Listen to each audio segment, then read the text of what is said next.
ఇప్పుడే జూన్ 4వ తారీఖు వచ్చిన ఎన్నికల ఫలితాలు ఒక కొత్త చరిత్రను సృష్టించాయి. ప్రజా చైతన్యానికి నిదర్శనంగా నిలిచాయి. మీరు చూస్తే దేశ 93% స్ట్రైక్ రేట్, 57% ఈ కూటమికి ఓట్లు పడ్డాయి. ఇది నా రాజకీయ జీవితంలో ఏ పార్టీ కూడా, నందమూరి తారక రామారావు గారు పార్టీ పెట్టినప్పుడు కానీ 94లో కూడా రాలేదంటే అది ప్రజలు మన మీద పెట్టుకున్న నమ్మకం అనే విషయం మనందరం గుర్తుంచుకోవాల్సిన అవసరం ఉంది.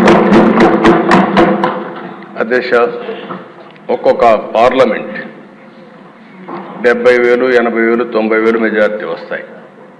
అలాంటిది 95,000 మెజారిటీ ఒక అసెంబ్లీలో వచ్చిందంటే నేను మనస్ఫూర్తిగా అభినందిస్తున్న. గాజువాకలో 95,000 మెజారిటీ అంటే దీన్ని చూసినప్పుడు చాలా ఆనందం, ఆశ్చర్యం వేస్తుంది. దీని వెనకాల కూడా దిశ చాలా శ్రమ ఉంది. ఒక్క విషయం మనం గుర్తుపెట్టుకోవాల్సిన అవసరం ఉంది. మిత్రులు పవన్ కళ్యాణ్ గారు ఇప్పుడే మాట్లాడారు. ఒక్కసారి రాష్ట్ర ప్రజానికి కానీ ఎలాంటి నమ్మకం కల్పించామంటే చాలా సఫర్ అయ్యాం. 2014లో కూడా కొత్త రాష్ట్రం, ఈ రాష్ట్రం అభివృద్ధి కావాలని ముందుకొచ్చి పోటీ చేయకుండా సపోర్ట్ చేసిన వ్యక్తి పవన్ కళ్యాణ్ గారు. సామాజిక బాధ్యత కోసం ఆలోచించారు, ముందుకొచ్చారు.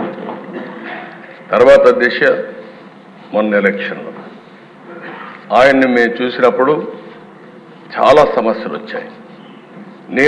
నన్ను అరెస్ట్ చేసినప్పుడు జైలుకు వచ్చి నన్ను పరామర్శించిన తర్వాత బయట వచ్చి ఆ క్లిష్ట సమయంలో ఏమాత్రం ఓటు డివైడ్ కావడానికి వీలు లేదు, రాష్ట్ర ప్రయోజనాల కోసం తెలుగుదేశం జనసేన కలిసి పోటీ చేస్తామని చెప్పిన మొదటి వ్యక్తి